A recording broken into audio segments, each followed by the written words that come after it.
colocar nessa conversa a nossa analista de política que está lá no estúdio da CNN em Brasília.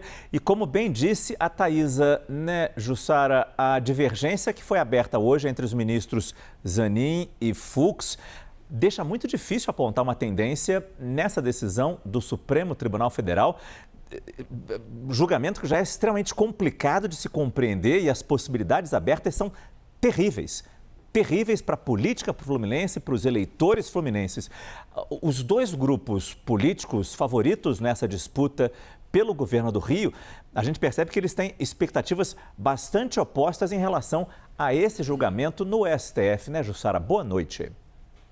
Oi, Márcio. Boa noite para você e a todos. Exatamente. A divergência aberta hoje pelos ministros Cristiano Zanin e Luiz Fux, os votos deles atendem grupos diferentes. Enquanto o ministro Cristiano Zanin votou por eleições diretas, e isso agrada justamente o grupo do ex-prefeito do Rio de Janeiro, Eduardo Paes, pré-candidato ao governo do Rio, por outro lado, Luiz Fux votou por uma eleição indireta, ou seja, para que os deputados da Assembleia Legislativa do Rio de Janeiro votem por um novo presidente e aí com a dupla vacância no governo do Rio de Janeiro, ou então a presidente da Assembleia do Rio de Janeiro assumiria o governo do estado. Essa é a questão. O grupo de Paes quer eleição direta. O grupo do ex-governador do Rio, Cláudio Castro, quer essa, e do PL, importante a gente citar, quer as eleições indiretas. A questão é essa, a questão é política. E como você bem disse, Márcio,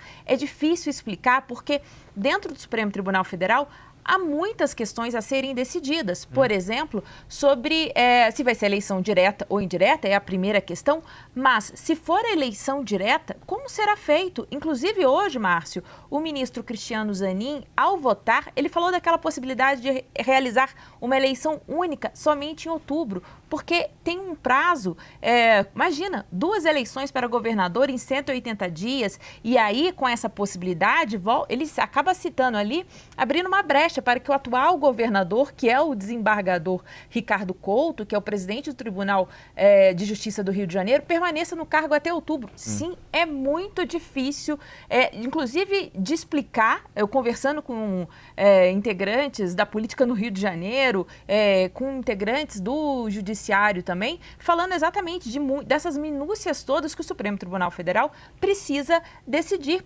inclusive, para que a população tenha noção de quem será o seu governador e como será decidido isso. É por aqui que passa a questão. E é importante a gente explicar aqui, porque a gente vai contando as histórias, Márcio, e de repente passa algum detalhe batido. Por que o governo do Rio de Janeiro está com dupla vacância? Primeiro que o ex-governador Cláudio Castro, ele, para não ser cassado, ele renunciou um dia antes, inclusive, da decisão do Tribunal Superior Eleitoral. E aí, quem era o seu vice, o Thiago Pompuri, ele tinha deixado a vice, como o cargo de vice-governador, porque ele foi indicado ao Tribunal de Contas do Estado, já pensando numa manobra ali no Rio de Janeiro, para que o então presidente da Alerj, que era o Rodrigo Bacelar, assumisse o governo do Rio. O que aconteceu? Rodrigo Bacelar foi preso numa operação e também acabou sendo cassado na mesma ação aqui do ex-governador Cláudio Castro. É difícil de entender, mas a gente vai perseguindo aqui para tentar explicar, trazer esses detalhes dessa política tão complicada do Rio de Janeiro, ou como disse o advogado do PSD, Gotham City, fazendo uma comparação com a cidade de Batman, aquela cidade sombria que a gente costuma ler nos quadrinhos. É uma triste comparação, mas a gente percebe que há alguma coisa de correta nessa comparação. Até porque essas opções, no básico desse julgamento, as opções são horrorosas. A opção de eleição indireta,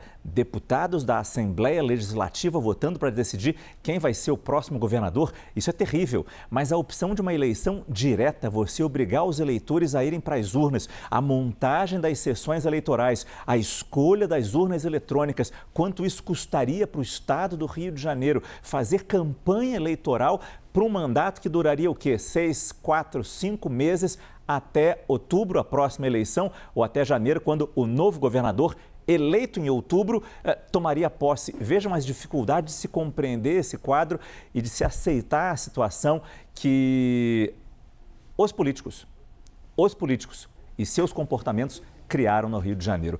Muito obrigado, Jussara Soares, que volta ainda nessa edição do CNN Prime Time.